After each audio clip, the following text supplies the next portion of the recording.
I'm not going to talk about internal department deliberations. See, that was one this of is a large number of explanations in the document you're talking about.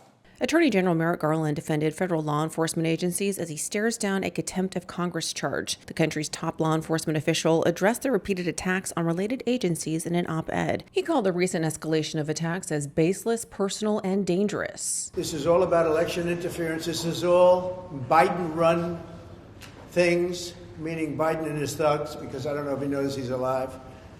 And it's a shame. It's a shame what's happening to our country. This is election interference. Garland's response comes as former President Donald Trump and his supporters claim the charges brought against him in the New York trial were made in conjunction with the Department of Justice. In the op-ed, he said, quote, "They come in the form of conspiracy theories crafted and spread for the sole purpose of undermining public trust in the judicial process itself." Shouldn't someone be owed like a jury of their peers and a judge that's non-biased rather than getting a judge from your political opponent's donor file?